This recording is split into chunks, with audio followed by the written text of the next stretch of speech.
I just kept it like that. We are not checking everything, every slides. We have gone live now. Okay, right.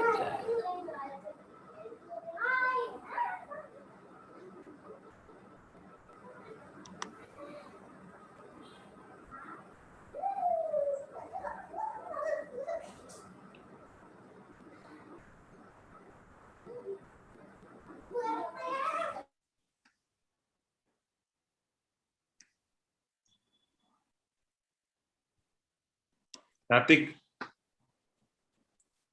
Yes, sir. Yeah. Yes, sir. A very good evening to one and all. Philosophy and medicine has a deep connection. The Buddha is often called the great healer. His four noble truths follow the classical medical model. They are the truth of the suffering, which is the diagnosis, the truth of the origin, which is the cause, the truth of the stopping, which is the cure, and the truth of the path, which is the treatment. Today, we are here to learn about the truth in OMFS. Welcome to Ask Your Mentor session 10. Over to Dr. Mrinalini to introduce the moderator and mentors for the session. Thank you, Karthik sir. The moderator for session 9 is Professor Senthil Kumar. Dr. Senthil graduated from Savita Dental College and Hospitals and holds fellowships in Indian Board of Oral and Maxillofacial Surgeons, as well as the International Congress of Oral Implantologists. He has numerous publications and has presented several guest lectures and has mentored various skill courses. He is currently affiliated to Sri Ramakrishna Dental College and Hospital as professor.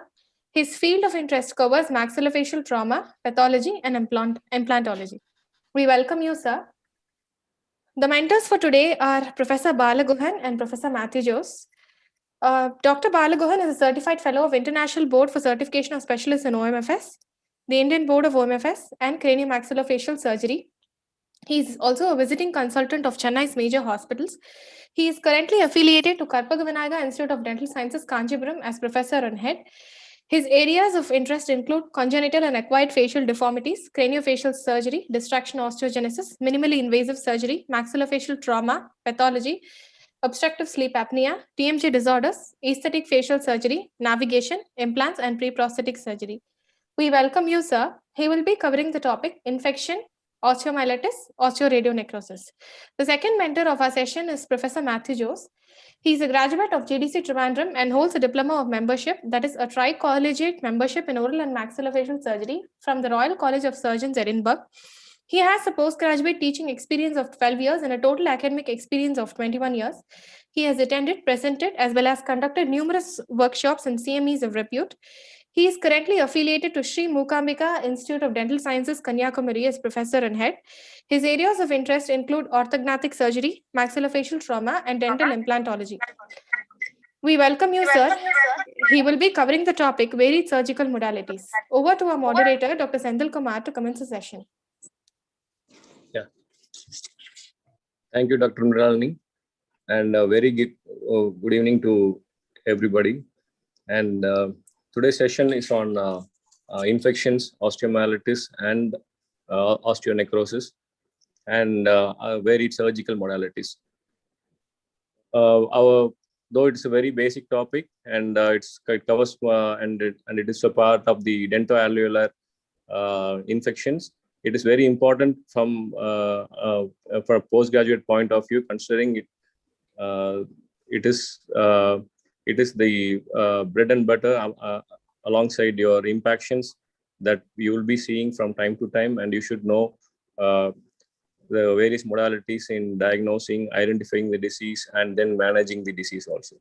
So let's start with this session. The first session will be mentored by Dr. Balaguhan, and the first we have a few questions that we have received from the postgraduates who have sent their questions by email. We'll start with with a few questions, and then we'll include Dr. Balaguhan's comments on few other questions also. So the first question will ask is about situation, like what is SARS, and then how do we differentiate from sepsis, and how to clinically diagnose. So, Dr. Balavan, have you come across such a situation? Though SARS is a non-infectious insults. Like we all know about sepsis, and it has a pathology and it has a etiology, and whereas SARS is a condition where it is non-infectious insults. Okay, so how to clinically diagnose? Dr. Balavan, over to Balavan, Doctor.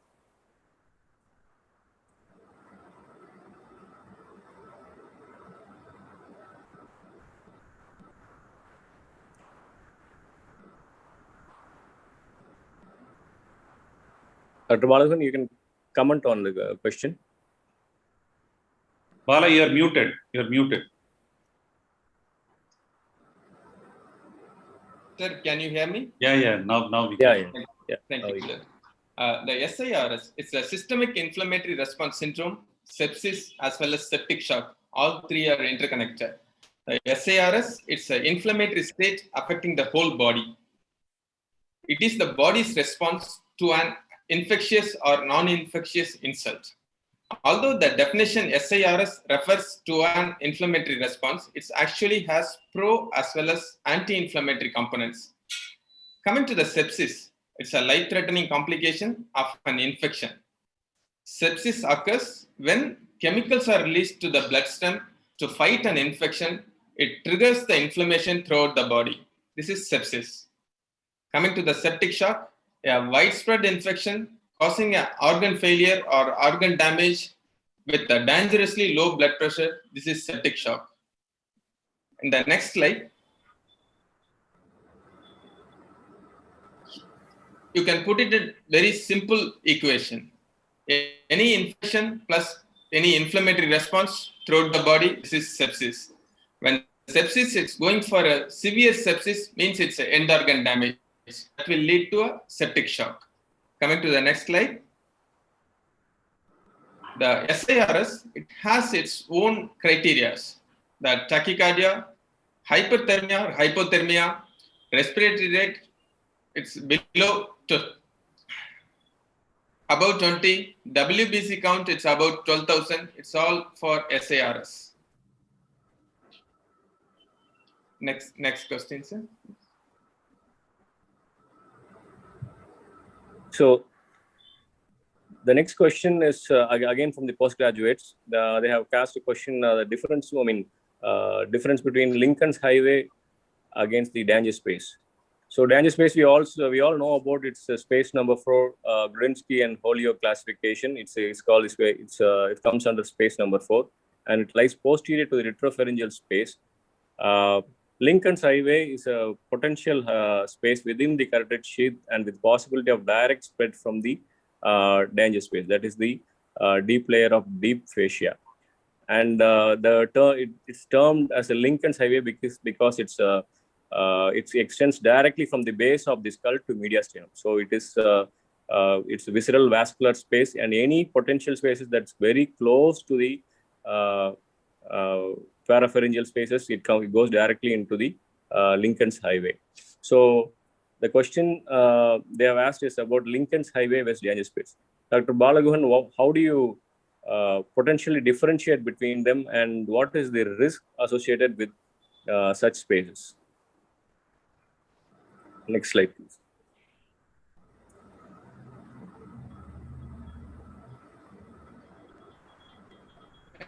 Next slide, please.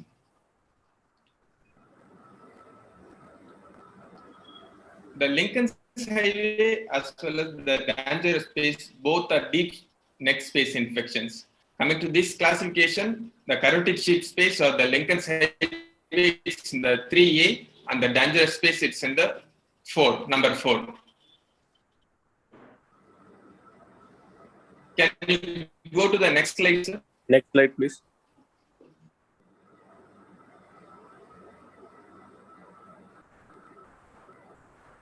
And this is a case, with the almost potential close stage to mediastinitis. That is, the submandibular space was first involved, and then it involved the neck spaces, and then it is almost to the mediastinitis.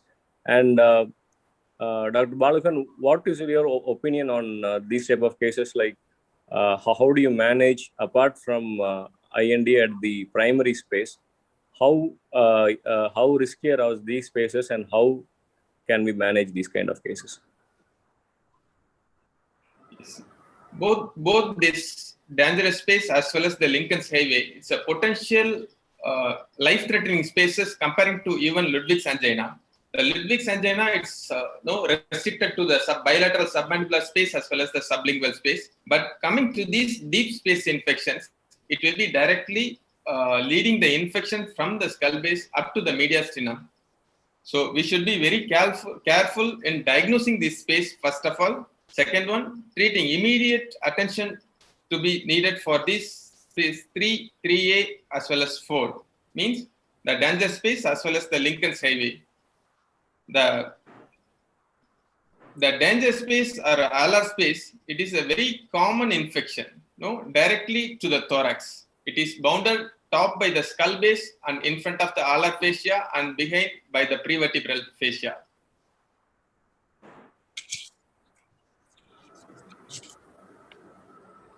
Which would potentially very, very dangerous infections than Ludwig's angina. Most of us will be unaware of these kind of spaces. Immediate attention required to get an IND done. Tracheostomy probably needed. Okay, thank you about that. And third question is about the, again, it's from postgraduates. They have asked a question on Erb's point. And though we all know about the Erb's point and cervical plexus, and I think with relation to Erb's point, connecting Erb's point with the infection session, I think it is about, to my view, it is about the potential block that we can, or the infiltration that we can give in that area when we make multiple incisions for drainage. So what is your opinion, or do you have any references for this with reference to infection? Because otherwise we know about the 2 Erb's point that is available in the neck. What is your answer for this question, sir? Over to you.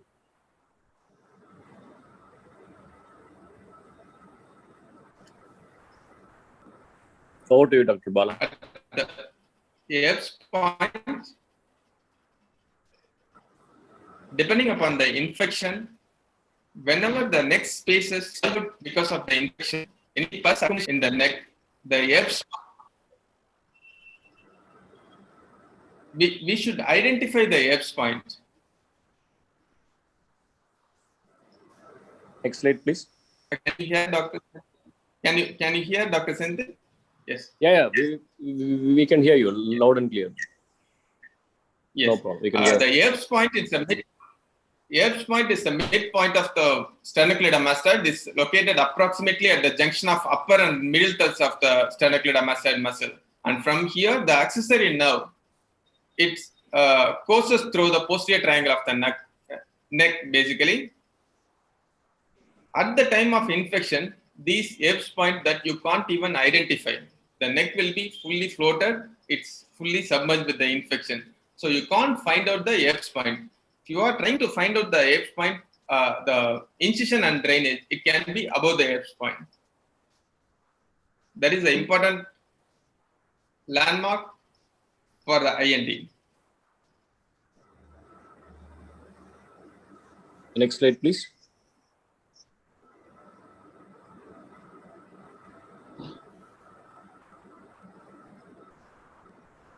Okay. Next question to Dr. Bala is about the importance of clinical signs and symptoms in the spread of infection.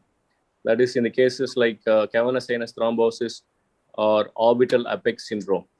As we all know, the eliciting clinical signs and symptoms is very important before referring a patient for further radiology or any other diagnosis. Mostly these kind of cases, when you come across with a huge swelling, or especially with the canine region or the periorbital region, before sending it for any radiology, though the final confirmation of the involvement is usually radiological. What do you think, sir, about the importance of looking for the clinical signs, especially when it involves the maxillary space or periorbital spaces? How important are these clinical signs and symptoms? And what is your thought on that? Over to you, Dr. Bala. Next slide, please. The basic anatomy of this orbital apex that we should understand before going for orbital apex syndrome or the cavernous sinus syndrome. The next slide, please. Bala, 1 minute, Bala. I'll stop sharing. Yes. 1 minute. Dr. Elavani will start sharing. Yes.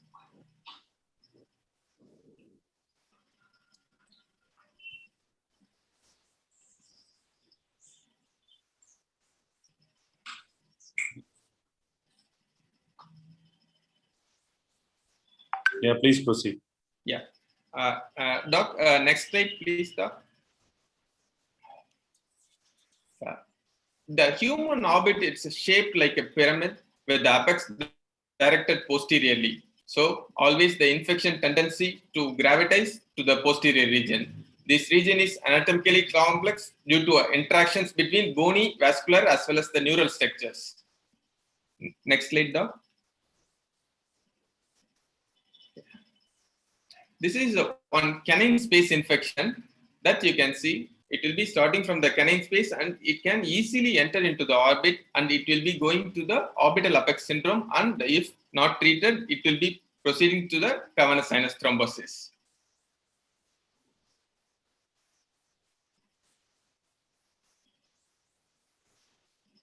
The cavernous sinus thrombosis, it's a form, basically by definition, it's formation of a blood clot within the cavernous sinus. The cavity in the base of the brain, which drain deoxygenated blood from the brain back to the heart. This can be of two types. One is the septic cavernous thrombosis and another one is the aseptic cavernous thrombosis.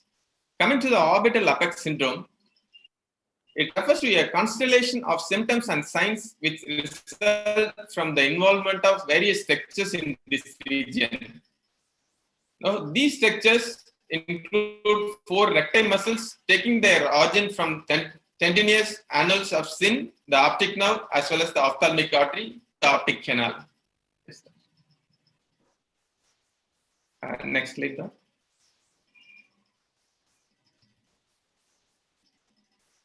Yeah, you can see the difference between the cavernous sinus syndrome as well as the orbital apex syndrome within the various structures, whether it's maybe a vascular, infectious, inflammatory, and neoplastic. No, the vascular structures, it causes only the cavernous sinus syndrome, not the orbital apex syndrome. And the nerves, what and all involved, I kept it in the lower thing. Yes, sir.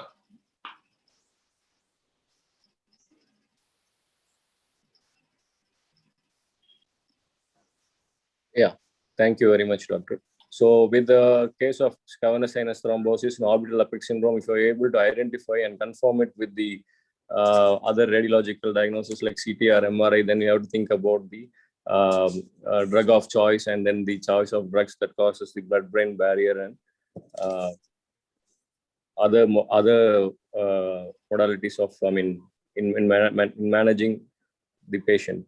So the next question is about the does local antibiotics have a role in the management of osteomyelitis? We all have heard about packs, antibiotic washes, etc. And what is your opinion regarding the antibiotic beads? I have never come across anything. We usually keep antibiotic packs. And what's your opinion regarding this antibiotic beads that has been that they describe in the textbooks? And how often are these used, doctor? And are they really locally effective? Yes, sir. It's locally effective in not alone in osteomyelitis, in any kind of infection. The thorough wash with the local antibiotics or even with the normal saline or betadine is useful, and it's controlling the infection at the site. Even for all infectious stimuli or any pus discharge from the neck or any space infection, Even every 3 hours of irrigation, it's reducing the production of pus as well as keeping the bed very clean. So local antibiotics, yes, it's effective. Okay, over to the next question. Next slide, Doc. So do PET scan and immunological molecular diagnostics have a role in infection? Because sometimes these technologies are being overused, and we all know about CT and MRI. Do PET scans and immunological or molecular diagnostic tests have a role in infections? Infection management. What's your opinion, doctor? So surely it has its own role playing in diagnosing the infection or any benign osteomyelitis, anything. This FTG uptake, basically it's by a glycolytic pathway. No, the FTG PET CT scan can play a role in differentiating between the chronic osteomyelitis or septic or post-operative traumatic bone healing that will show a increased FTG uptake. Okay. This is because of its activated macrophages and it is tendency to continuously accumulate in FTG in chronic infection. It has this more higher specificity rate, 91%, and sensitivity it's around 96%. So we can use PET CT scan.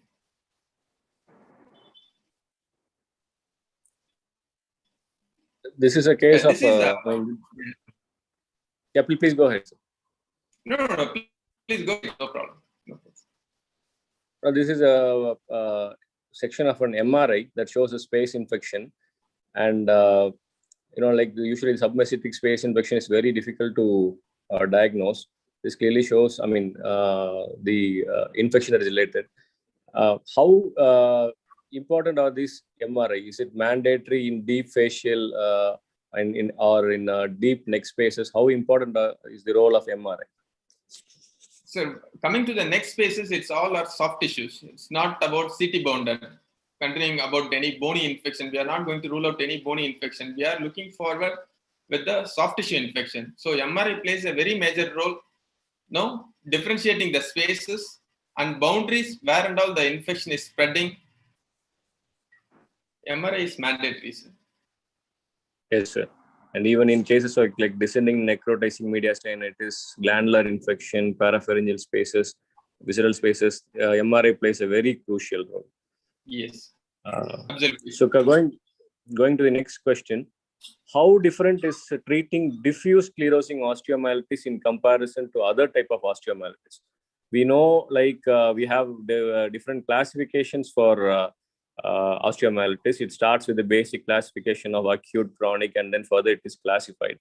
And and we all know about removing the etiology in any case of osteomyelitis, and then further treating it with the combination therapy, including surgery and antibiotics. In those classification, how different is treating diffuse sclerosing osteomyelitis? How different it is in comparison to other types of osteomyelitis? Dr. Bala, your opinion on this, please. So treatments for the diffuse sclerosing osteomyelitis is mandible, including surgery, antibiotics, as well as anti-inflammatory drugs and anti-resorptive drugs. So conservative management as well as the hyperbaric oxygen have been reported in most of the literature. The non-invasive conservative treatment and the anti-resorptive drugs showed more promising results. Because these treatments are less invasive, we should consider them as a first choice of treatment for these diffuse sclerosing osteomyelitis of mandible. Yeah. And in those, next slide, please. Yeah. It's a broad spectrum antibiotics. Yes.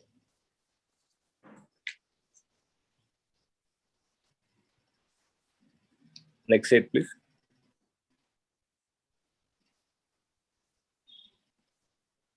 Dr. Bala, you can explain. No problem. Yes, sir. Sir, next slide, Doc, please.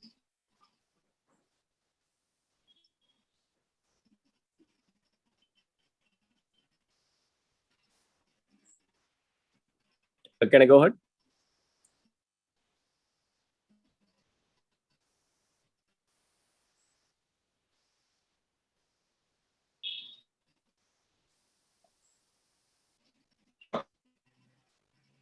Dr. Bala, can you hear?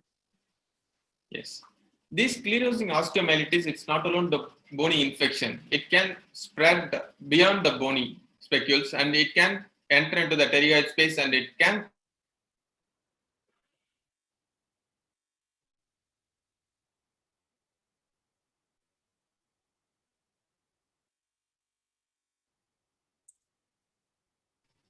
I think there's a small lag in. Bala, I think your signal is weak.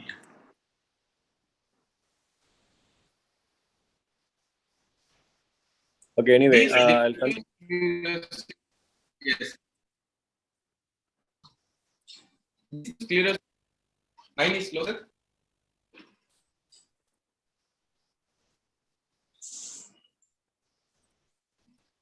Can you show the previous slide, please?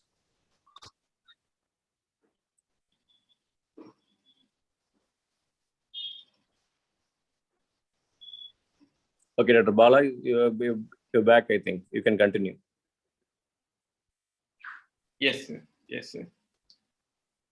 These sclerosing osteomyelitis that can cause a restriction of mouth openings. It's beyond the bony infection too. The infection can spread into the pterygoid muscles and it can cause restriction of mouth opening. In this case, Dr. Sendil's case, after that, because of the restricted mouth opening, anesthetist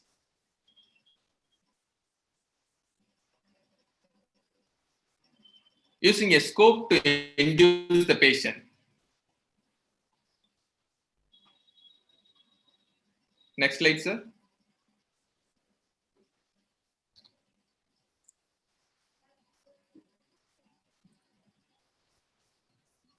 The combined modality, surgery, hyperbaric oxygen therapy, as well as antibiotic, that is going to give a very good result for any kind of acute sclerosing or any secondary chronic osteomyelitis.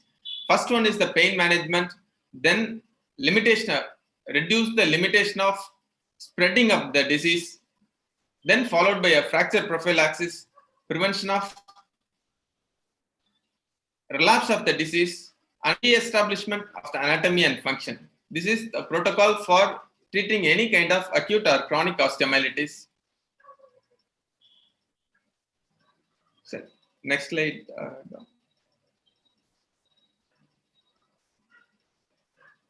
Bala, Yes, sir. Bala, can you switch off your video and see if your bandwidth gets better? I can connect to some other network, sir. If possible, because the voice is breaking. Okay, sir. Okay, that's about the until Dr. Bala comes back. This is about the question that we were discussing was about the how different is treating diffuse sclerosing osteomyelitis in comparison to other type of osteomyelitis. And for the viewers and the postgraduates who are watching, you should always understand, like osteomyelitis, though the etiological factor is the dental infection, there are other types of osteomyelitis like chronic non-bacterial osteomyelitis and chronic recurrent multifocal osteomyelitis. And chronic non-bacterial osteomyelitis, CNO and CRMO, both have been reported in the literature that sometimes, like even after removing of the etiology, the osteomyelitis keeps on continuing. So that is the challenge in treating these kind of diffuse sclerosing osteomyelitis cases. They might after treatment everything will be normal, and then they go, since the mandible is, especially in the mandible, if it's bicortical bone and with the extension, with the extension of the infection into the medullary spaces, they can come back with the infection. Those kind of cases have been reported, and it is called as chronic recurrent multifocal osteomyelitis, CRMO. Okay, Doctor. So we'll go to the next question. Question Yes. number 7. Sorry, question number 8. So next slide, please. Next slide. Question number 8, please. Okay, the other most common thing that we most commonly asked in exams as well as we see on a regular basis these days is that management, is the osteoradionecrosis. And how do you manage patients who developed osteonecrosis? The answer that is given is with relevance to if a patient receives in excess of 6 to 8 gray, and especially it does not occur in mandible that receive radiation doses less than 48 gray. And how do we manage these cases of osteoradionecrosis? Dr. Bala, over to you. Yes, You can. Yes, sir. These patients who is receiving more than 48 grays with the comorbidities, there are high chances for osteoradionecrosis for these kind of patients. In the next slide, the pathophysiology of osteoradionecrosis, I just kept it off. It's basically the injured endothelial cells or fibroblasts that will lead to a microvessel necrosis, followed by a vascular thrombosis, tissue loss, and it is becoming fibrosis, fragile, as well as abnormal myofibroblasts. That will lead to a osteoradionecrosis. Coming to the treatment part in the next slide,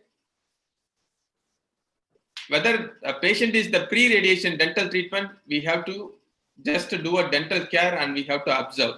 And the post-radiation treatment, if patient is symptomatic and infected, first control the infection with antibiotic and local mouthwashes.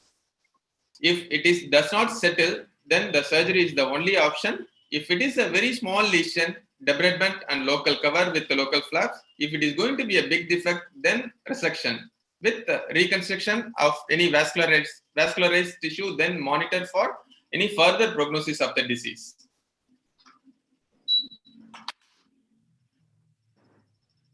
Coming to the next slide.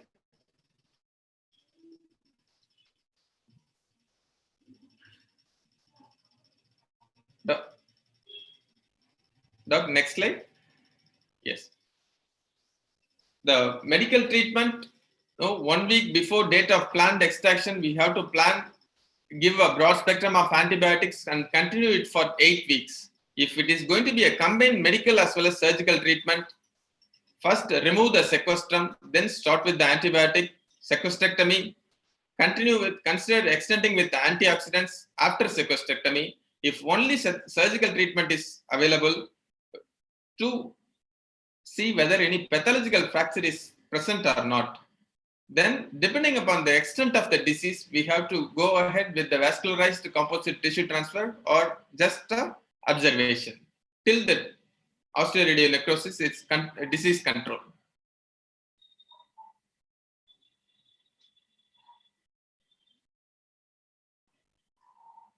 Okay. Next question is osteomyelitis with no etiology of infection or radiation could be. Yeah, this is osteonecrosis of jaw or bisphosphonates-related osteonecrosis or any medication-related osteonecrosis of the jaw. These are the 3 answers actually, without any infection or without any radiation. We'll go to the next slide.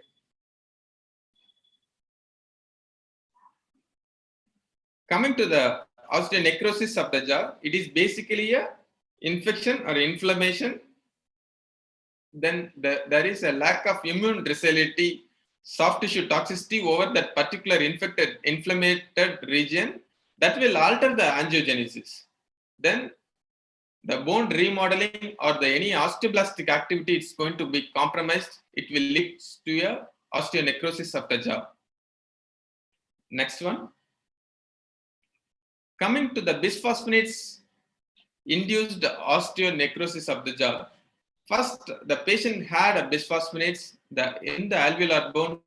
All the bisphosphonates, it's accumulated in the alveolar bone. What it will do, either tooth extraction or any insult to the bone, the inflammation is going to occur into the particular region.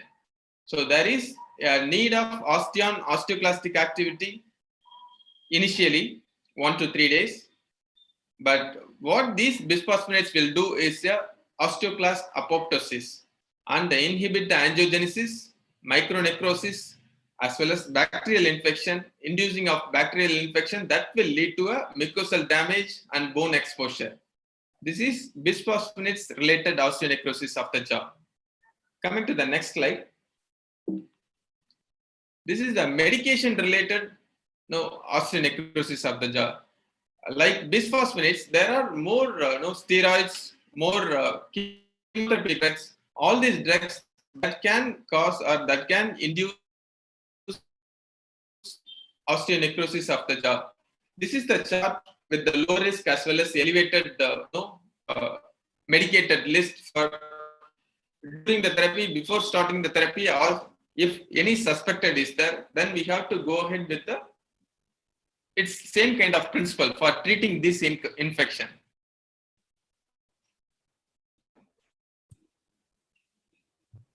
Doc, can you go to the next slide?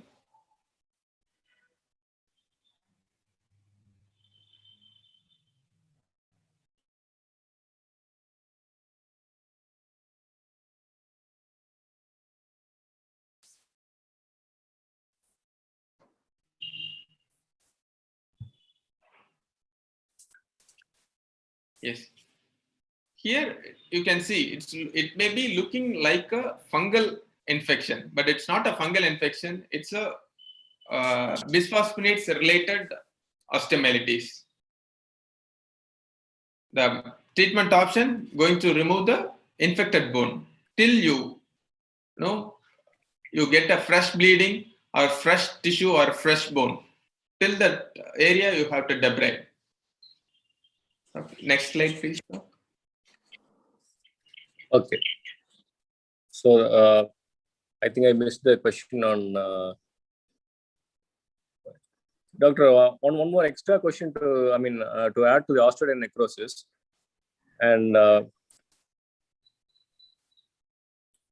how what happens to these untreated or very conservatively managed cases? We all know resection is the key, but sometimes we tend to manage the cases very conservatively. And what happened to these type of cases? If the infection it is going to be a localized one, it's not the disease is spreading, then it's easy to manage conservatively. Once the disease spread is more, no other choice, we have to go ahead with removal. Otherwise, the disease spread will be a. So it's better to do resection in the first treatment. No, if it's in the locally infected, we can do a conservative management. It's both the cortexes are involved, medullary bone is involved, only the thin lower border is remaining, then better to go ahead with the resection to prevent a pathological fracture. Okay. And do you have any experience on using PRF and PRP? We are seeing a lot of articles based on that. And do you think that really works, or like CGF, central growth factors? What is their role? Cases, sir. We tried for 2 cases, but the results are negative, so we are not using that one. We started with our regular treatment options. Yes. So going to okay, so usually it's a combination, isn't it? Yes, sir. Yes, sir. So going to the next question, how common is we know about the bacterial osteomyelitis, but how common is fungal, mycobacterial, and protozoal infections in the jaw? And what is your experience on that? Yes, next slide. So the answer is in the next slide. Yes, I can differentiate into before COVID as well as after COVID. So before COVID, it's the most infections are bacterial infections are viral infections. After COVID period, people not going out and not taking medications for diet. Nowadays, mostly seeing these fungal infections. Mucormycosis, aspergillosis cases are more rather comparing to any kind of osteomyelitis or any kind of viral infections. The fungal infections are nowadays more. Before we used to see one fungal case for any 20 cases regular per year.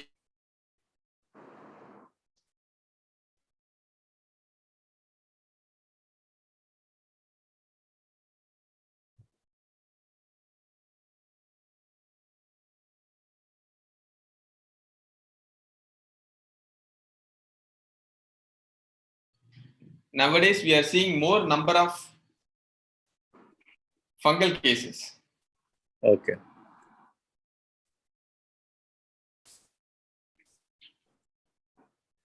This is one of the cases of, because we see in our area in Coimbatore and Tirupur area, that is the western part of Tamil Nadu, we see mostly like tuberculous cases. Of course, here the fungal infection has gone up. We see a lot of tuberculous cases. We always include clinical diagnosis among the differential diagnosis. We also take into consideration the tuberculous factor also into consideration. So this was so we follow it up with a biopsy if needed, and if a positive finding is there, then we go ahead with the further investigations. Though sometimes patients don't turn up for follow up. At least when there is no, at least we can help the patient in avoiding multiple extraction without knowing the cause for maxillary sinusitis and the infection related to the maxillary jaw or the, and I have never seen in any mandible. And what is your experience on such cases? And what about the protozoal infections? I've never seen such cases, but it's in the textbook. What is your opinion on that? I don't have any experience with the protozoal infections, sir. Okay, the next slide. The tuberculosis infections are very low in our region, sir, actually. Comparing to fungal is more.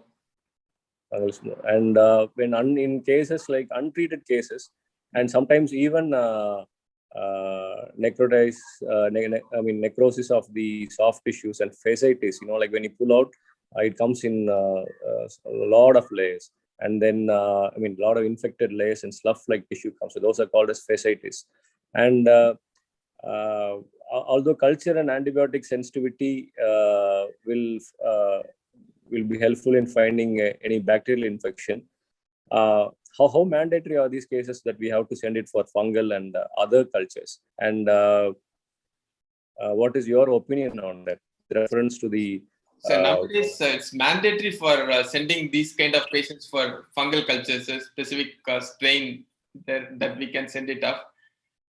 These kind of cases, first initially they'll be treating with drugs first. Initial 2 months or 3 months, they are in amphotericin B, lyophilized amphotericin B. Continuously they are treating it. Then followed by it's not at all working out. Still the disease progresses is not controlled. Then they are sending it for no surgical opinion. That time most of the maxilla is gone, or like these kind of fasciitis, most of the soft tissue it's got involved, even with the puncturing or punctured wound sloughs like that. So initial treatment itself, already they are diagnosed first basically, then followed by coming to us for debridement or any resection. This is one other cases with the osteonecrosis, actually. Osteonecrosis of the maxilla of the unknown etiology. And this is for information of the, for the viewers, how it has been debrided, and how the oroantral fistula has been closed with the obturator. It's not a hollow obturator, it's a regular obturator. And then these kind of cases are very common in our area. If they don't report on proper timing for the treatment, whether it's a dental pathology or, and most of the cases, they report with super infections. So apart from debridement, we have to rehabilitate these kind of patients.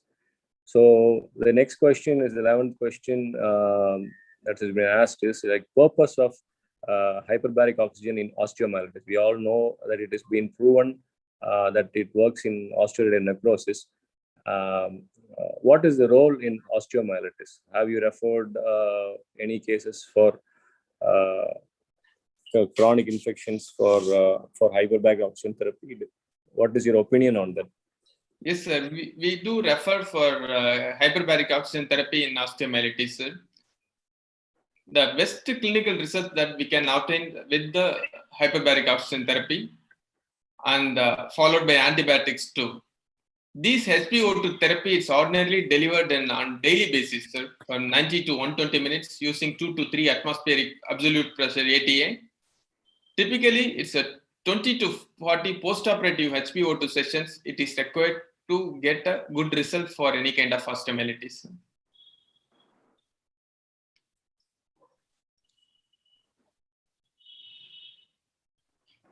This is another case where it's a treated, for a patient who underwent radiotherapy, and it was over a period of 4 years how the mandible has gone for a pathological fracture. It's just to show like how severe in few cases it might be, like if it is left untreated. And as discussed earlier, the importance of giving a dental therapy prior to radiotherapy, and then the timing of the dental treatment after the radiotherapy plays a very vital role in treatment of osteoradionecrosis.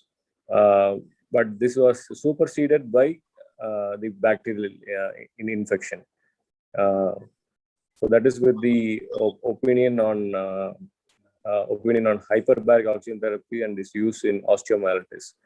Next slide, please.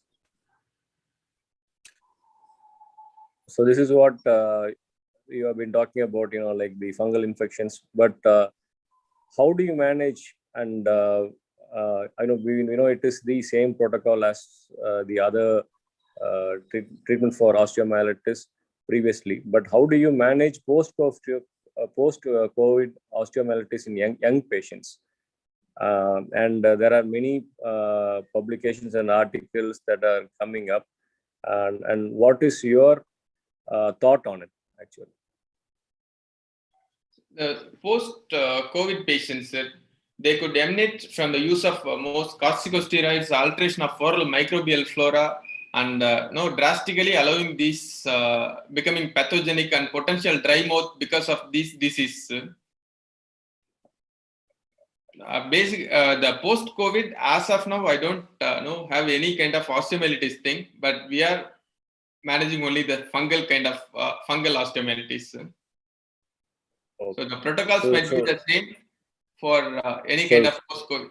Yes. The protocol is the same protocol, isn't it? If antigen positive, then delay for 14 days and use your PPE, etc., and other prophylaxis.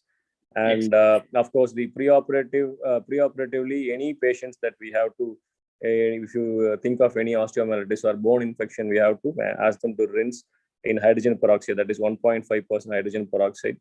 That is 1:1 dilution in 3%, or sometimes in iodine povidone mouthwash also should be used for 10% for almost 60 seconds. We have to use. I think the only problem in these kind of patients is will be in we take a proper history, because if these patients are under the treatment of steroids, then again our protocol or the Mark's regimented protocol, what he described in 1991, might that is what we have been following, that we have to slightly alter, I think.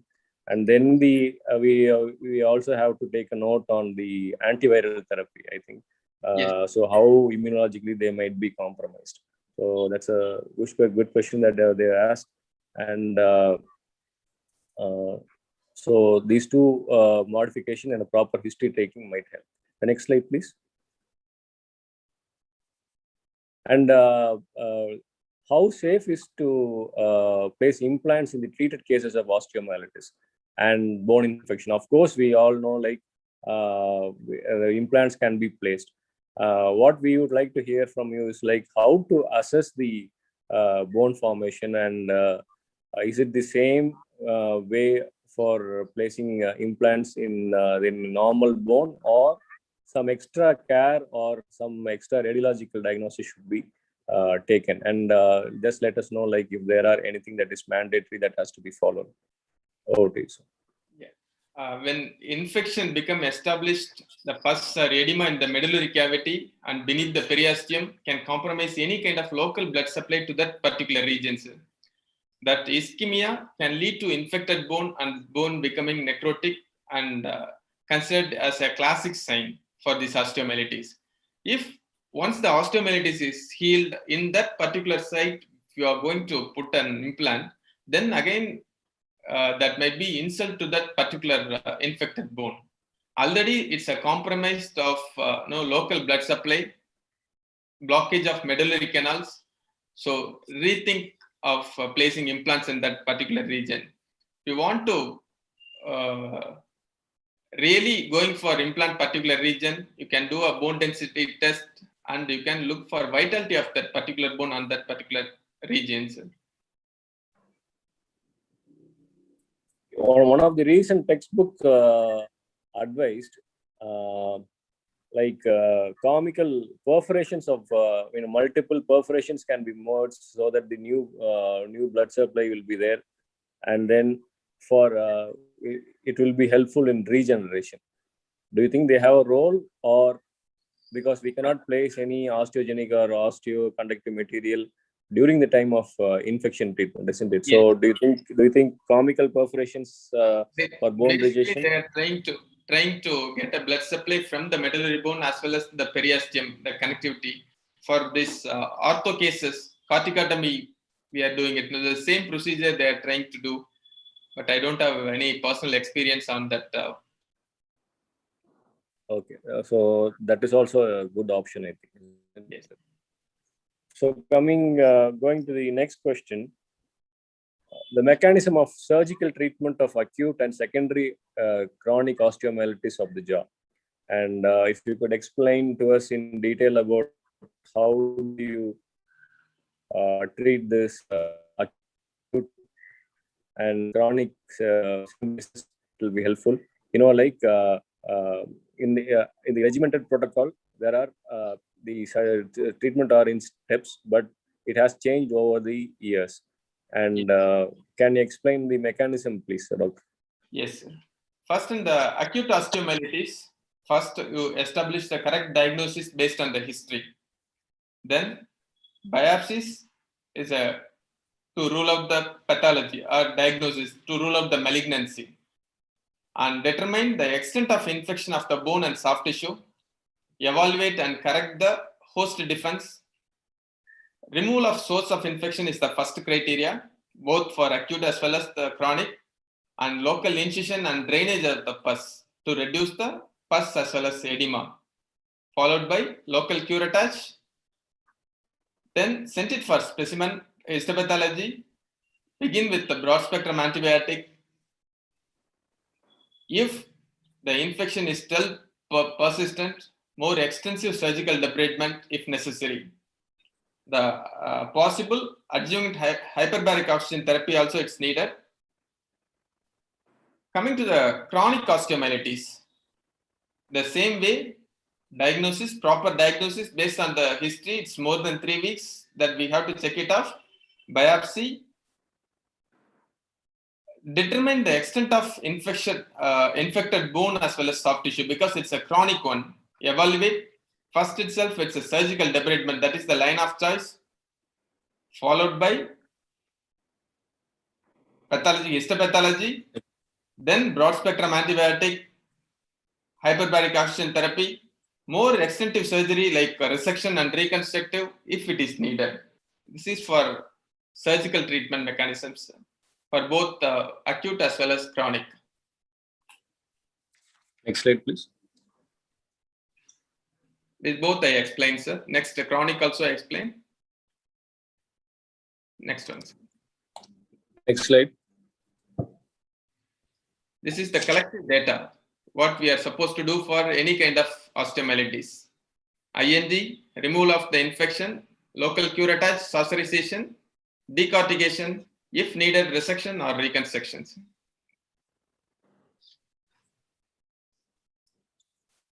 Thank you, Doc. And the last question of your session would be on how is a pathological fracture of osteoradionecrosis managed? And you have suggested on article, and can you go through it?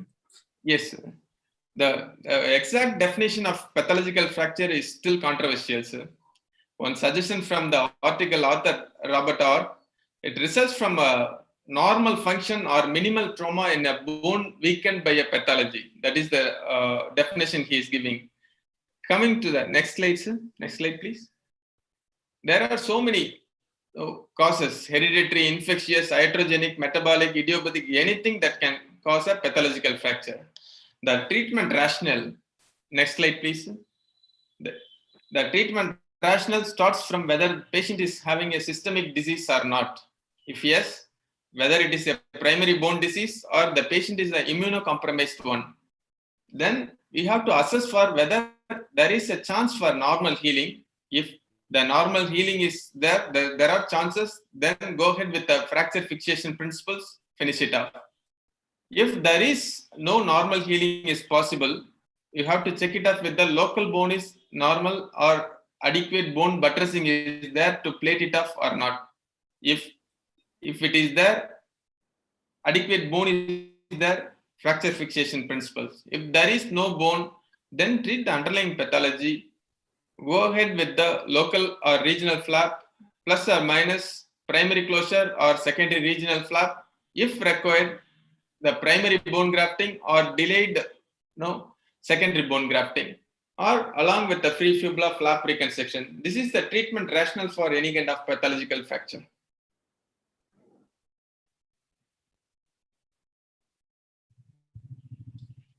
So for the information of the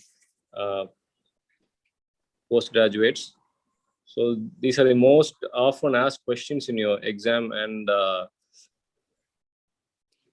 your viva. The question ranges from the most commonly asked question with relation to the infection or boundaries, clinical signs and symptoms of space infection, reconstruction options in resection. That is again they keep on repeatedly asking this question about reconstruction options, and depending upon the size and the viability, and especially in the case of we have to think about osteonecrosis, MRONJ or ARONJ. You should think and answer these kind of questions. And the other same with reference to the reconstruction flap vest grafts also is very oftenly discussed in the viva. And then the pharmacologic modalities in the treatment of osteomyelitis. Though we know the most common antibiotics, the other latest antibiotics and the most efficient antibiotics has to be discussed, especially in cases of MRSA. So methicillin-resistant Staphylococcus aureus, you should know about the other the drugs that could be used. And then the these days the most fancy thing and the most useful, I should say, in the case of using pre-PRF and growth factors in the healing process. Though we have discussed about the removing the etiology, saucerization, decortication. We want immediate results. We would like to speed up the process by introducing, by using this bone growth factors. So one should know about the difference between the PRF and growth factors. And then the most common is immunohistochemical investigation. We all know about culture and antibiotic sensitivity. And apart from that, if a question is being asked, say for example, what we showed in tuberculosis, most commonly used histochemical investigations should be should be known while going for a discussion. Okay, and then the regimented protocol with differences. We mentioned about the 1991 Marx has regimented he introduced a protocol in 1991. Otherwise, there are specific protocols for IND, a specific protocol for OR and BRO, and so everything has to be discussed. Everything has to be noted with references. And of course, you know about the fourth aspect along with in the case of osteoradionecrosis, along with is the fibroatropic bone change mechanism. We all know about the Marx protocol, hypocellular, hypoxic, and hypovascular. The fourth theory is fibroatropic bone changes. So one should know about how the fibroatropic bone changes occurs, and the cellular role should be discussed in details. This might be asked again in your exams, and especially in your essay questions or a single questions. Next slide, please. So that is all with the session, the first session with Dr. Balaji. There are a couple of questions in the chat box. Would you want to answer quickly? Just chat box. Yeah. Dr. Jim, can you tell those questions? I'm just saying.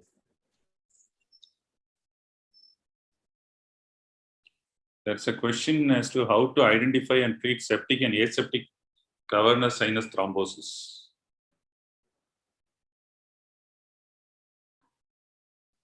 As a chat box. Can you repeat it? How to identify and treat septic and aseptic cavernous sinus thrombosis.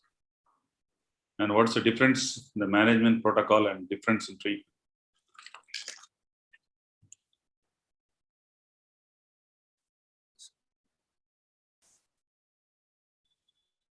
Dr. Balagun? Bala or Dr. Matthew can take up. Sir, the septic and aseptic cavernous sinus thrombosis is nothing but a infection is opened up or not. Once it's crossed the orbital apex and it's entered into the cavernous sinuses, it's dangerous, whether it's going to be a septic or non-septic. The septic, already I said, from the cavernous sinus thrombosis, it's entered into the bloodstream and it is going to damage the end organs. No? All the systems failure, the hypotension, then it's a septic cavernous sinus thrombosis. If it is not so, then it's a aseptic. By radiologically, we can diagnose it, and the general systems that will tell you whether the patient is infected or not. Is there any other views? Any other question, sir?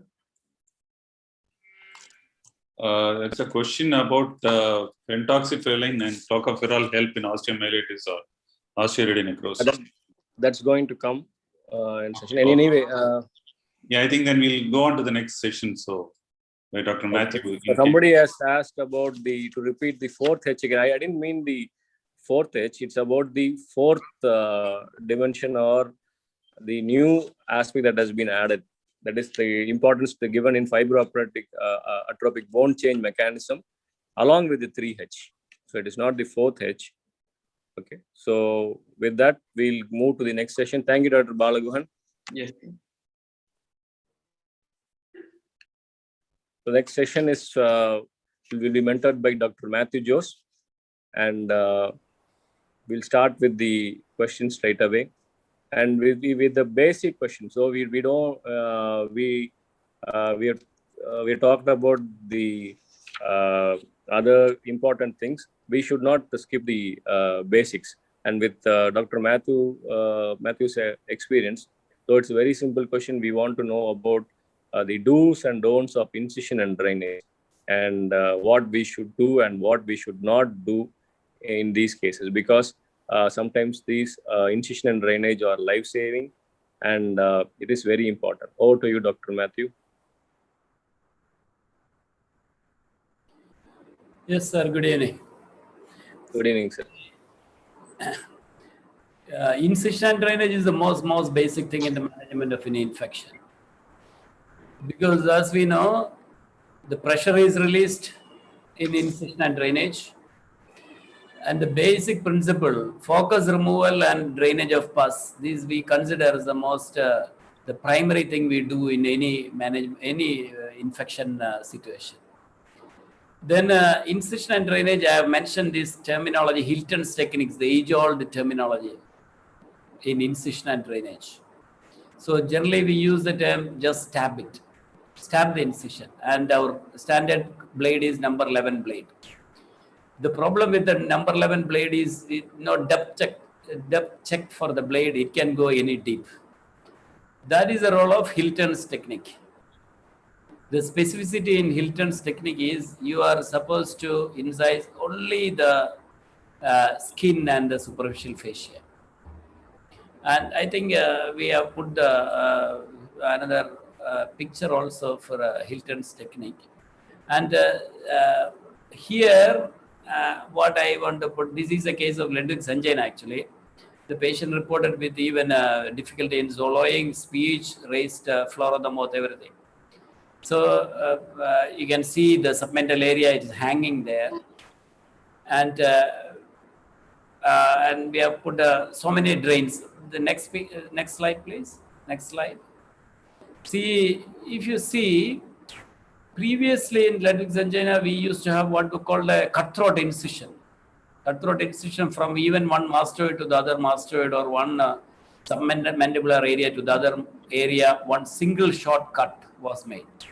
But this is our routine now. We open up, as you know, these latex submandibular, submental and sublingual spaces, we have to enter and drain. So here, incision and drainage, we incise only the skin and the subcutaneous tissue, then blunt dissection. That is the classic sinus forceps. Usually this plane will be open. So it is very easy. Just beneath the skin, it will be a huge space. And yeah, this is usually we find very, very focused, what we call the infection is localized and pointing. You can clearly see a pointed area in that picture, and the number 11 blade just stab into this space. So usually this will be a safe thing because you are entering into a space only, no vital structures will be there. So with the number 11 blade, you can stab into this area. But Hilton's technique is little different. Here you can use even number 15 blade because you are working only on the skin, and then blunt dissection goes to the deeper layer. The idea in Hilton's technique is to protect the deeper vital structures. And again, the next slide. Again, the quality of pus also you should assess. Generally, the most we call mixed flora is the cause of oral and maxillofacial infection, mixed flora, and predominantly an anaerobic. The classic thing is anaerobic infection is thick, viscous, mucopurulent pus. Generally, this is how we describe it: thick, viscous, mucopurulent, foul smelling. These are the characteristic thing you observe in this pus. And anaerobic organisms will be predominant in this kind of infection. I repeat, thick, viscous, mucopurulent, foul smelling. These are the characteristic in most of the orofacial infection. They are commonly caused by anaerobic flora. So the moment you drain and you inside,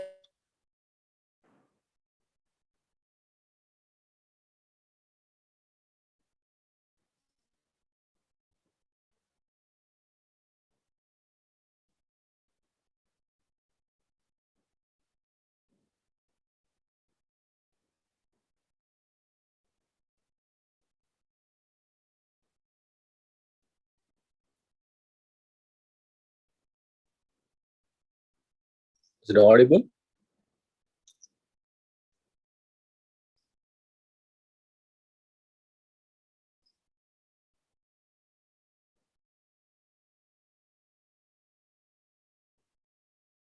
I think you lost the connectivity of.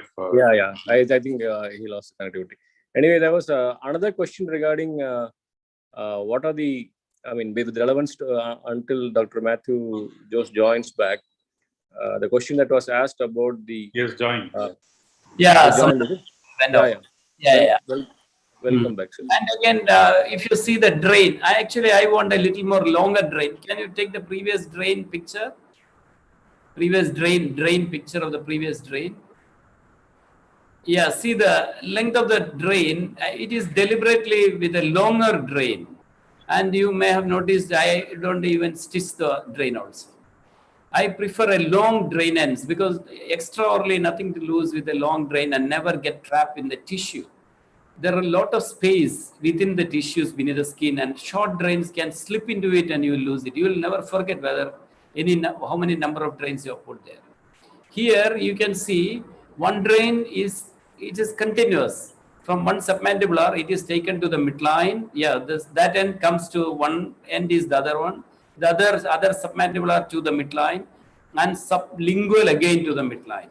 So 3 drains, and so all drain one end is into the same spot, and other ends in respective spaces. And so these long drains will never slip into these spaces. And if you don't anchor it, suture it also doesn't matter. If you suture it also, sometimes the margin will slough off, and you will lose the drains into the tissue space and you will miss it. But newer drains are all radiopaque. These drains are radiopaque, you will pick in the radiograph. previous, our old rubber drains are not that radiopaque, not necessarily radiopaque, and you will miss it.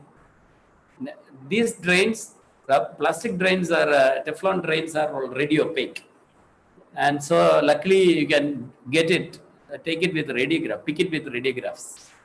Okay, next drain, next slides. And so if you are short drains, definitely you should anchor. It is done sutured, but definitely make sure that it is well sutured. Otherwise, there is every chance for these drains slipping into the space and you will lose it. So incision and drainage, stab incision or Hilton's technique. Hilton's technique is preferred if you are scared about the vital structures and anatomy is where major vessels lie. Then always go for Hilton's technique in IND. Rubber drains, corrugated rubber drains should be inserted and assured drainage, and so that you will relax the pressure in the tissue. In Ludwig's angina, in the early phase of Ludwig's angina, you may not get pus also, doesn't matter because it is cellulitis, but still you relieve the pressure and vascularity of the area is enhanced. No fluid also collect in that area. Yes, sir. Next slide. And this is a thing is called counter incision. This is not generally discussed actually. The incision generally we put in the most dependent area. That is the most fluctuant or pointing area. That is the very common primary incision area where it points. That is what we generally refer to your incision and drainage site, but not necessarily be the most dependent area. That is a space where you go for a counter incision. Counter incision is nothing but you have your primary incision in the pointed area, you drain it there, then pass your sinus fossa down and search for an even dependent area. There you push it to the skin and make a skin incision there. And so that the deepest point also you get another wound and drainage. Usually I do, again, as I have previously shown, a drain through and through from your primary site to the dependent site. That is called counter incision, to get drainage from the most dependent area. Next slide. Yeah. Okay. So before going to the next question, there's a other question that has been posted, like do active drains have a role in the treatment of IND and infection? Yeah, suction drains, generally we don't use suction drains. That is active drain, what we do post-surgically to eliminate dead space. That eliminate dead space also, suction drains are used. But here we invite air to go in rather than suction drains. These corrugated drains, the advantage of the corrugated drains, they enhance drainage and allow air to go in also. In many of our oral, these anaerobic infection, that is preferred. Suction drain, again, an anaerobic environment will be boosted up. So we don't want an anaerobic environment with a suction drain. So generally in infections, in orofacial infections, rarely suction drains are used. I hardly used any suction drains in infection. I don't know anybody use a suction drain for infection. Okay. The other question. An anaerobic environment there. Okay. The other question I wanted to ask you is that, sir, what is the does pharmacologic enzymes have a role, like saltopeptidase or tablet like phloem, that bromelain and trypsin? Do they have a role in infections? Because we told, we have the opinion is that like it is used in non-infectious swellings and inflammation. And exactly. What is your opinion on that? Yeah, correct. Anyway, as a first line, I will never use enzymes. Because already why the infection is spreading, because bacteria is releasing all these enzymes.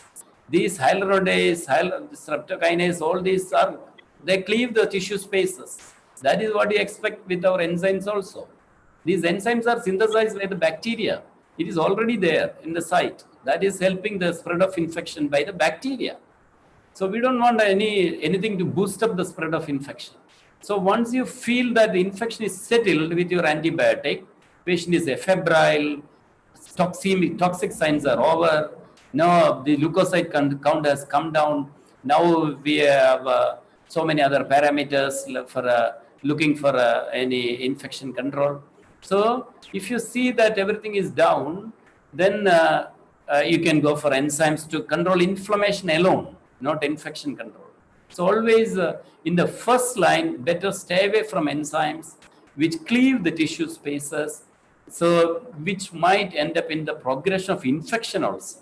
So first line, no for enzymes, but once in an febrile stage, of course, you can go for inflammation to manage, so that the body defense system also utilize this penetrability of these bodies, defense system will be enhanced. So second line, you can use these enzymes like chimeral-4, that is what we Bidans and for so many enzymes are there now.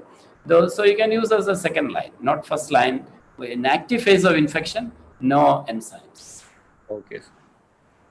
Thank you, sir. Thank you about that. Then let's move on to the next question. The next question is on vascular supply of the mandible, and how important is in understanding the vascular supply of the mandible with relevance to the infection and the topic that we are discussing. Can you elaborate on us on that, sir? Yes. Actually, we have already discussed about osteonecrosis, osteomyelitis, all these things, and why it is predominant in mandible. So that is the role of knowledge of vascular supply in mandible lies. Because actually, why one of my favorite thing, the concept of vascularity of mandible, it is what we describe it as a centrifugal. It's a combination of centrifugal supply and a centripetal supply. The centrifugal supply, the centrifuge, the concept of centrifuge. From inside, the blood comes and it's flushed outside. So that is the centrifugal supply in mandible. In every bone, there is a nutrient vessel. Here, our inferior alveolar vessel.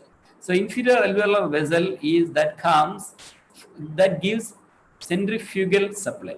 So we have a nutrient artery that is very defined artery, definitive canal, definitive supply, well and vessel. So that take care of the supply within the bone. Then what is the centripetal supply? Centripetal supply is what lines the periosteum and the muscles attached to it.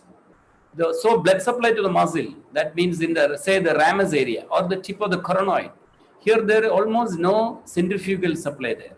The whole thing is centripetal supply only. Or the neck condyle.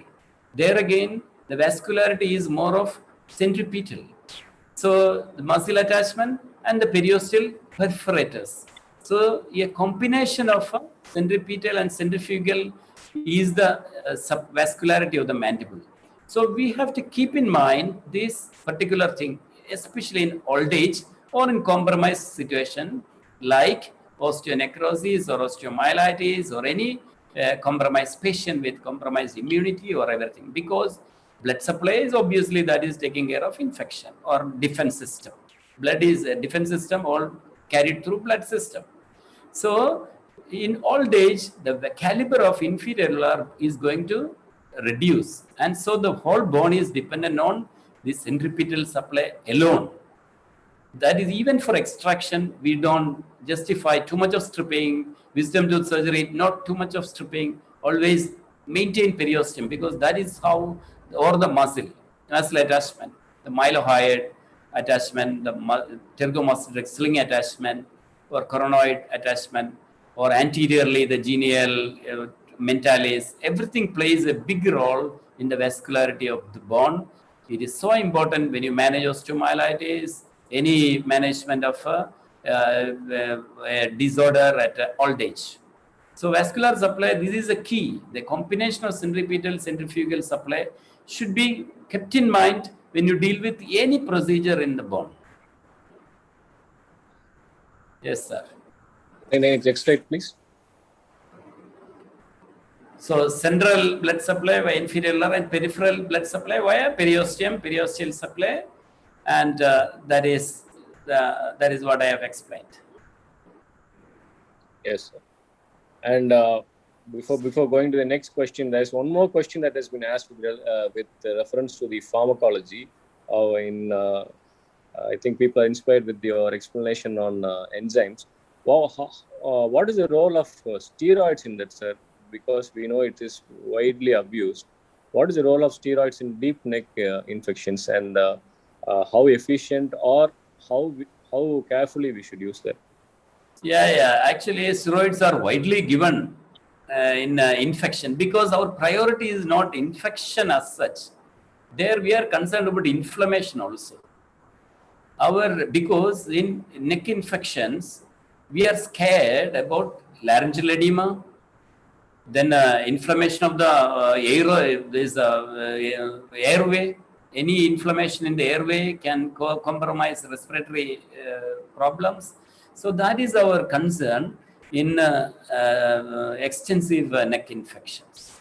So steroids do well in this area. So you can manage infection, and with antibiotics, you can go for cultural and sensitive and specific antibiotics, or your empirical antibiotic therapy.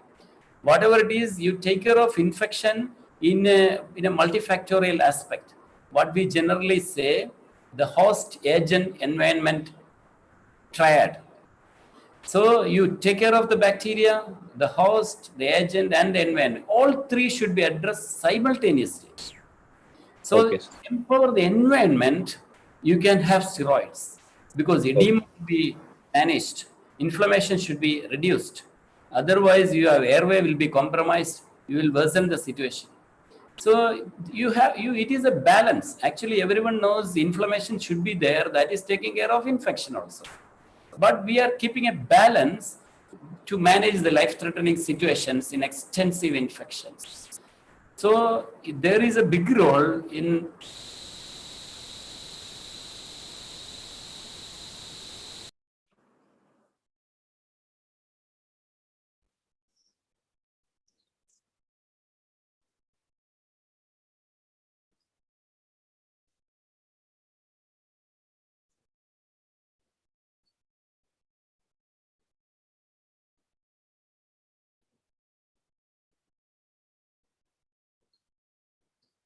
I guess there is a problem again.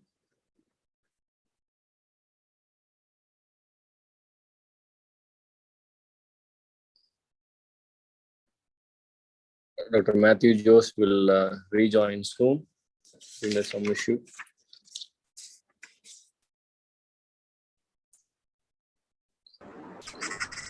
Yeah, again, broke the line. Yeah. It's okay, sir. Please continue, sir. Yeah. So the sequestrum, so if you can understand sequestrum, that is why I explained the vascularity earlier.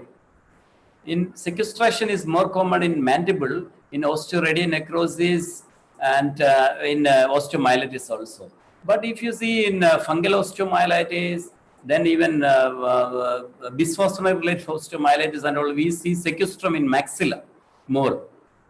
So why I will explain the same thing. But before that, how sequestrum generally forms in mandible, it is beautifully explained in Tapazian, how sequestrum comes there. Because it is obvious there is somehow vascularity is compromised.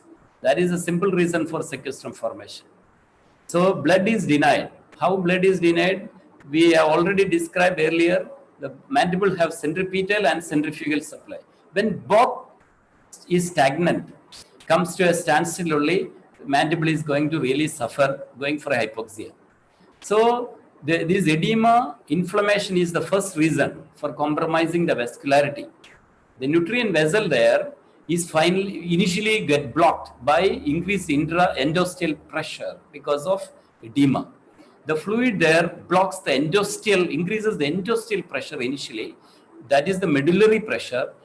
Through that, the inferior canal comes, and so that is blocked first. So the nutrient supply is blocked, nutrient vessel is blocked. That means the centrifugal supply is blocked. Now the mandible survives only on the centrifugal supply. That is because of the periosteal perforators. This picture shows, see, the periosteum is stripped off. The picture, the B area, it is stripped off. So that means the perforators in that area is also blocked. So both centripetal and centrifugal supply is blocked in this particular area. Naturally, the bone will go for hypoxia, no blood supply to the bone, and usually the cortex, which is going to bear the brunt of these problems. And so marrow, the medullary area might survive because of extensive vascularity in that area, but the cortical area simply get burned out and go for necrosis. So, and newborn formation we generally call involucrum also. So necrosis is, so sequestrum formation is basically somehow a vascularity, a situation of vascularity establishes there. So just understand the vascularity in the area. There's this centripetal concept in mandible. In maxilla, especially bisphosphonate issue, there I think we will discuss that also. Yeah, next slide, please. Yeah, I think we will discuss later that. And see, I insist everybody, just an infection means topazia. I think you cannot find a better book than this.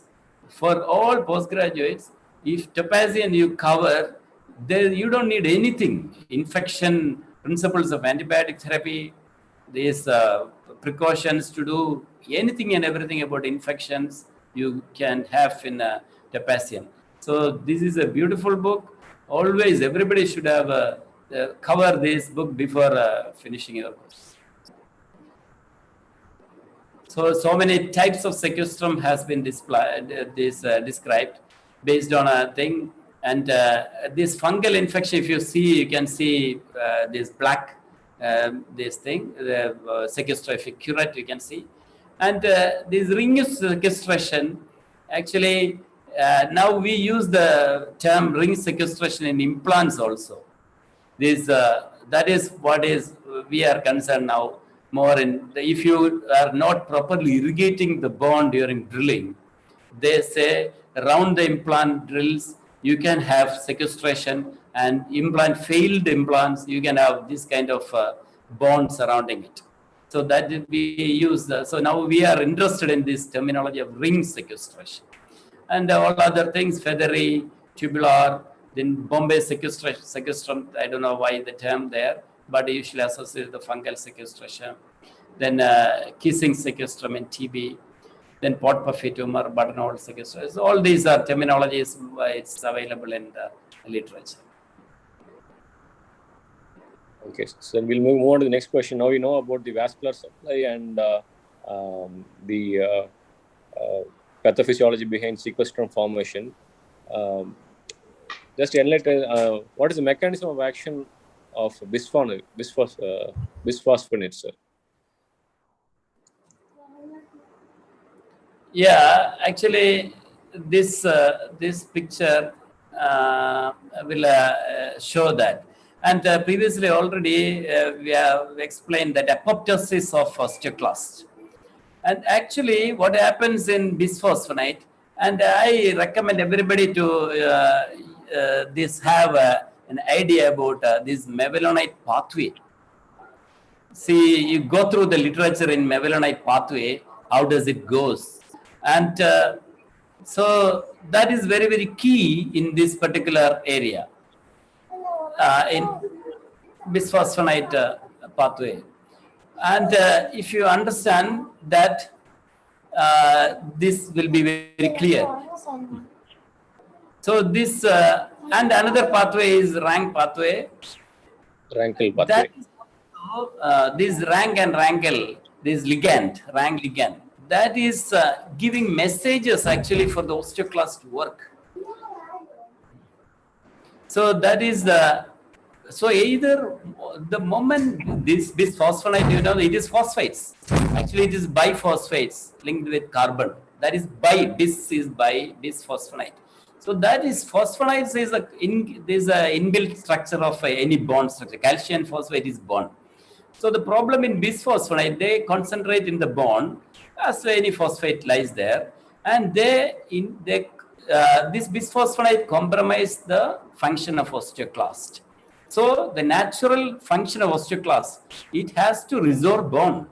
That is the natural function of osteoblast. So the moment the function of osteoblast is compromised by means of compromising the rank pathway. That is a command for the osteoclast to work. So that is compromised means osteoclast doesn't know what is the function of osteoclast at all. So it doesn't work. So if bone resorb is not resorbed up properly, that means bone acquisition of osteoblast is gone unabated, and the density of bone become thicker and thicker. So this science is utilized in osteoporosis. So it is liberally utilized by the various cancer management and in osteoporosis in old age. So this, because they are deliberately inhibiting the osteoclastic activity, bone resorbing quality, and promoting osteoblastic activity. Unfortunately, it got deleterious effect on maxillofacial area, mandible and maxilla. And the problem is bone become denser and denser. So at the expense of what? At the expense of the medullary spaces. Bone become denser and denser at the expense of the medullary spaces. The cortex cannot become any more denser. So it become denser at the expense of the medullary spaces. So mandible, imagine already a dense bone. So medullary spaces again become dense, means what else? How does it survive? So the vascularity of the mandible, it become heavily compromised. That is why I told you in maxilla also, it almost behave like a mandible now. Why radiation necrosis doesn't affect maxilla? Because maxilla is good vascular and a lot of medullary bone is there. So osteonecrosis, radionecrosis doesn't affect maxilla much. But on the other hand, bisphosphonate, the problem is it is become, I can even use the term, it become corticalized or mandibleized. Maxilla also behave like a mandible because the density become more and more. It become, the cortical status of the maxilla become more than the medullary. Generally, we say maxilla is more cancellous. The cancellous quality of maxilla is lost because of this over mineralization. Because the osteoclast, it is every bone survives because of the balance of osteoclastic activity. You know, healing takes place. Initial step is osteoclastic activity. The dead bone has to be removed. Margin should be resolved off. Then only the newborn osteoblast lays down newborn. So if this part is over, healing is compromised. So bisphosphonates always inhibit the osteoclastic function by these two pathways, either by mevalonate pathway inhibition, that is, or by this rank and rankle activity. Okay, sir. Yes, sir.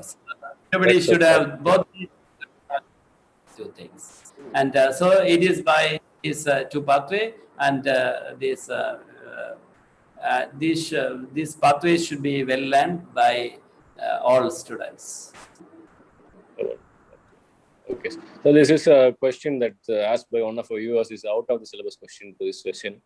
How do you manage dog ear? And I mean, the other topic that you're discussing is about the varied surgical specialties, though they have asked in this, I think. So how do you manage a dog ear while suturing? Yes, actually, in very fun, when you derive flaps and when you close it, finally you end up in these problems. Because actually, we have surplus tissue now. So if you plan, our planning is little excess. So that is one reason. We have surplus tissue in, that is called what we generally call a dog ear in the end. Everything, a little extra tissue in the end. So how do you manage the extra tissue? That is a question in managing a dog ear. So generally, so many techniques are there. I am only mentioning only one technique. So usually the thing is, usually you use a skin hook to stretch it and see how much is it. So you stretch with a skin hook, you stretch and see what is the direction of it. And hold it perpendicular, and that line is, you can even mark it perpendicular to your wound. And actually we call a wedge excision of the excess tissue. A wedge of tissue is excised off. Okay. That wedge of tissue is excised off in that long axis, and the other, you can draw a long axis as well as a wedge mark there. And that wedge tissue is removed, and a linear, and the skin hook will take it linear and suture it in a line. So that is the way it goes. So dog ear is always an excision of what we call a wedge excision of the excess tissue, and sometimes we give a back cut, a little extra incision also. We make it little more longer and suture it there. So a wedge excision and a back cut is the general simplest way to manage a dog ear. Okay. So Before going into the next question, there's one more question in the chat box. They want to know, like, we know the chemotherapeutic agents are also used in children. Does osteoradionecrosis occur in children? Say, for example, if bisphosphonate is used in fibrous dysplasia, does it occur in children? See, actually, bisphosphonate is used in a treatment for, especially in fibrous dysplasia. If it is aching, if pain is there, then generally we recommend bisphosphonates to manage pain in fibrous dysplasia. Actually, there we don't want the bone formation. But osteonecrosis is rarely seen in children at that age. We give bisphosphonates only if, I personally in our unit, we give bisphosphonate only if patient with fibrous dysplasia suggests pain, bone pain. Otherwise, we don't give bisphosphonates in children. But never seen this osteonecrosis in children. Maybe the younger age is more vascular. Maybe that may be the reason for this. And again, tooth decay. Of course, the focus should be monitored. If generally the focus of infection is easily managed in children, it is all deciduous teeth, and so that is not there. So rarely that is seen in children. Osteonecrosis is not seen in children, even though bisphosphonate is given in children in fibrous dysplasia with pain. Okay, sir. So the next question is like, I think only partial question is displayed. What is your opinion on osteoconductive substitute in comparison to osteogenic and osteoinductive bone grafts? Because it is widely used. What is your opinion on that, sir? Osteoconductive versus osteoinductive bone grafts, and how do you differentiate them? Yes, sir. So whatever, we have lot of osteoconductive substituents now. So basically, we need new bone there. That is our idea. So all of us know bone has to form from osteoblasts. There is no other substitute.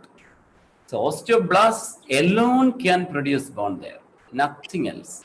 So whether osteoblast is made available there is the key. Whatever osteoconductive comes as in the second place only. So whether we generally what we use three terms: osteoconduction, osteoinduction, and the supply of osteoprogenitor cells. So whether osteoprogenitor cell is there or not is the key there. The first question. Whatever you do, whether you do osteoconductive or osteoinductive agent, but what is good to get inducted should be there. That is either endosteum or periosteum. That should be there for a newborn to form. Or you are supplying these two.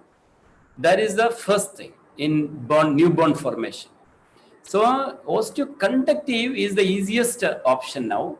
We are assuring osteoprogenitor cell there already. We presume that we have enough osteoblasts in the periphery so that they will creep. They develop bone and the bone will fill the dead space.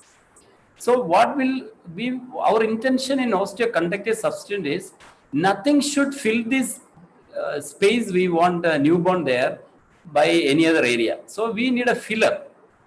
So your osteoconductive substitute is generally a filler. Meanwhile, your bone should creep in. So it is just a conduit or a space guarding agent. Your osteoconductive substitute is a space guarding agent till newborn from all round creep into this area. So osteoconductive substitute should not be the term. You need all these things. You need osteoconductive agent, you need osteoinductive agent, you need supply of progenitor cell. So if you transfer, say, an iliac bone, a fresh iliac bone, the moment it is harvested, it is transferred to the site as a free graft. Just a corticocancellous chip. You have all three components there. You have even live osteoblast in this corticocancellous chip. Osteogenic potential. So the osteogenic potential is extremely good in a fresh iliac bone or a corticocancellous chip. So it is osteoconductive, it is osteoinductive, it got osteoprogenitor cell as well. So all three are fulfilled there. On the other hand, if you go for a hydroxyapatite, or tricalcium phosphate, or a Novabone putty, your hundreds of things now available, they have nothing. The only thing they have osteo, you cannot even call as a osteoconductive. That is just work like a scaffold. From you need all other things. You presume that everything else is there in the periphery. So that newborn from the periphery replace this osteoconductive agent and substituted with newborn. So that meanwhile tissue come in there. So like you have your the what you call guided tissue regeneration, all these things. Okay. So I think I don't want to no need to explain what are these things. yeah. No need, sir. Like, and we are almost to the last three questions. We end of the. I mean, we'll end up after the three questions. So, what is the role of local island flaps in the treatment of MRONJ, medication-related osteonecrosis of the jaw? What is the role of local island flaps? Say, for example, in the case of stage 3 MRONJ, because the question arises or the doubt arises that whether these flaps will take up, because sometimes we always discuss about wide, resection in the case of MRONJ or medication-related osteonecrosis. How far to cover the wound we need the local flap? Is it viable and will it survive? And can we? Will you recommend it being done? Over to you, sir. Flap survival is based on the vascularity of the flap, not with the recipient area. So recipient area got nothing to do, not the sole thing in a flap. Flap, the definition of flap itself, it carries its vascularity. That is the definition of flap itself. You are transferring a tissue with its vascularity. The flap should survive by its own vascularity. That is the first thing. So the flap will survive, because if flap survive means it is not a good flap. But the question is, if in bisphosphonate situation or a medical anything induced necrosis, whether that aspect is covered properly. Generally, if you debride the necrotic mass, whether hard or soft tissue, the sequestrum, and get good bleeding margins initially itself. You debride, you eliminate all your necrotic material. And then the rest of the area you can cover with a vascularized area. Island flap is a good option. So anyway, you cannot mobilize tissue from nearby for a primary closure. It is impossible. So always a flap works very well in this situation. Island flap, assure that flap is good pedicle there, good vascularity there, everything for the flap. Okay, sir. Next slide, please. The next slide is about, the question is about the role of piezo surgery in maxillofacial surgery, and in the is it a good investment in the beginner surgical practice? We know it, with the seniors we use. Is it a good investment, sir? And how is it helpful? Your opinion on that? Yeah, I am somebody now liberally using piezo even for basic surgical procedures. Only my concern is it is little slow. That is the only concern with piezo. Safety, efficiency, everything are excellent. Efficiency in the terms are not with speed, but protecting the tissues. Even for our simple episectomy, I use piezo for episectomy. Yeah, or cyst enucleation. Now the bone window I open with piezo for cyst enucleation. And the beauty is you won't cut the lining. If you use piezo for a cyst enucleation, if you use mortar, you simply chop off the lining also. So if you use piezo for cyst enucleation, you simply make a bone window. It is a perfect window. That graft you can use as a bone graft also if you want. That is the advantage of piezo. With minimal bone loss, you can with a minimal tissue injury, you can get a window, bone window in your cyst enucleation, episectomies, And whatever you say, all small periocurettage, bone after periodontal surgeries to recontour the bone margins, alveolar bone margins. Then periodoms comes with piezo for extractions in implants. Then the very commonly used sinus lift surgeries. They have a few tips, especially for sinus tips, sinus lift surgeries in piezo. This is the piezo unit what I have in my department, piezo cube. This speed is also much better. I have a piezo just one generation down piezo in my personal office, and this woodpecker piezo is cost effective. Cube is around 3.5 lakhs. Woodpecker is hardly just a lakh or little above that. So that's such a different. But and this cuts also nicely. I have done a demonstration use only. I'm not using this, but I have done a demonstration. This works. It is efficient. I don't know the future, the longevity, all these things. I don't know much about it. But then Stryker and all have high-end piezos also. With even neurosurgeons, all these use Stryker piezos. So they are very costly, very, very costly. So, so piezo is a very good tool in orthodontic surgery.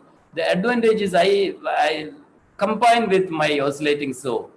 Piezos I can use if you for a maxillar down fracture, if you are going for this Trimble procedure, the pterygoid area or the tuberosity area, you can blindly use piezo.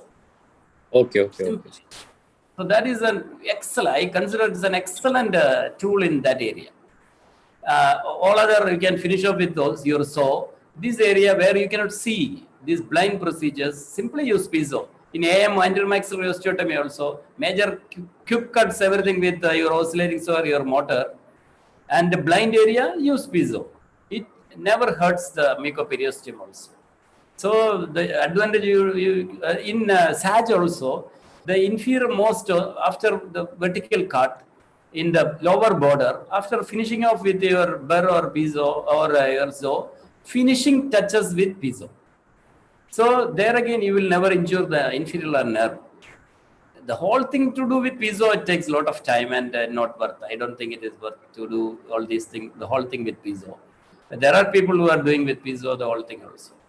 But anyway, it is a very safe tool. Forget about money part, but it is a safe tool for an amateur guy. Okay. That was very nicely explained. This is the last question of our session, sir. The latest technologies in tissue cutting. It's been widely marketed, and what is your opinion or thought on it? I don't have much experience with this spectroscopy techniques. Laser I am routinely using, and electrocautery as well as the radio frequency cauteries I am using. And with this laser, I don't know, I think Dr. Senthil Kumar can highlight on this much on this spectroscopy.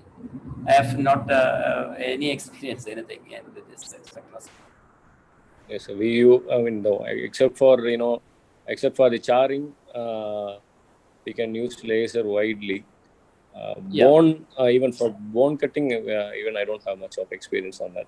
And with this, we'll come to our end of the session, sir. So the next question, the next slide shows the most often asked questions. Sir, do you want to add something on this, sir? How for the postgraduates and the students watching? In our infection session, what are the other most commonly asked questions, sir, apart from cryo, laser, and of course the bone healing is asked. As a student, they should know completely about bone healing, the progenitor factor, everything they should know, and then tissue adhesives. Types of callus. Types of callus and all is specifically asked now. Callus. Okay.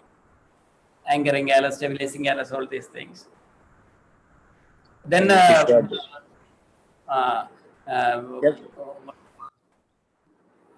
tissue factors, tissue healing agents. Okay.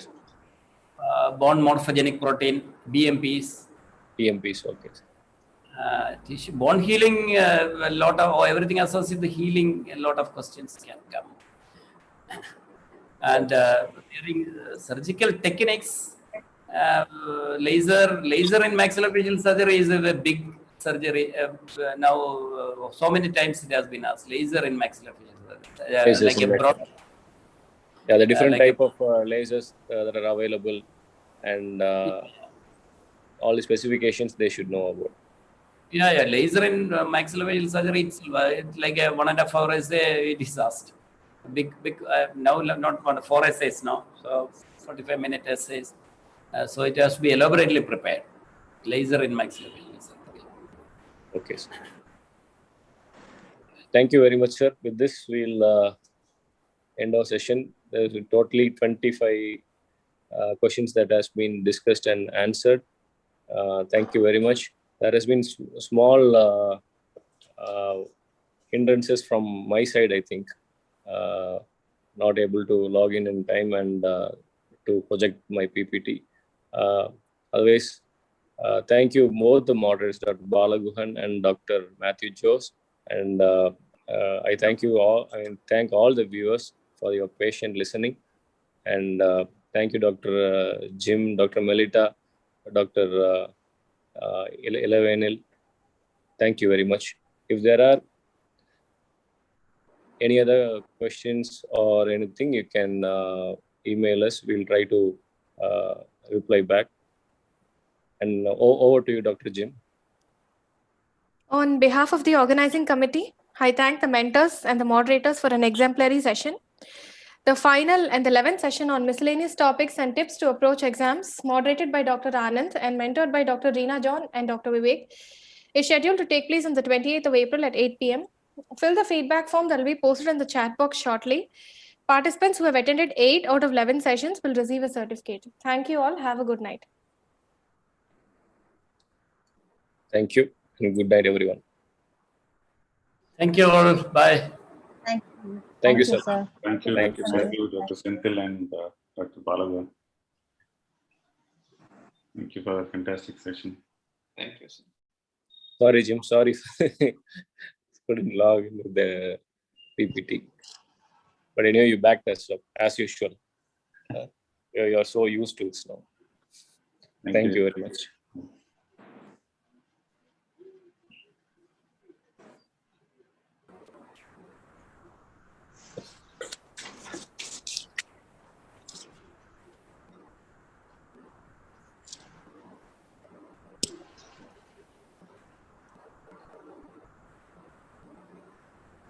After so many sessions, I think postgraduates have already cleared most of their doubts already.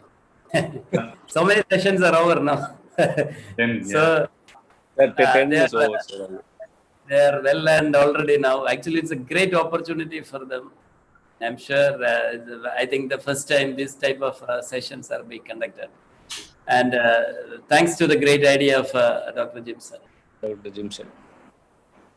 All credit goes to Dr. Jimson only. As always, sir. Thanks to all the postgraduates, the mentors. The hard work of people like you, these people are, students are benefited. It's a fantastic. So they owe you a lot. They owe you a lot.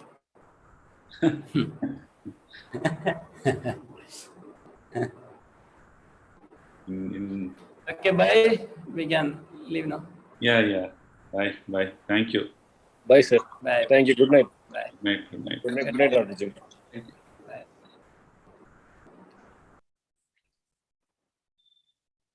Can you post the link again? Oh, yeah.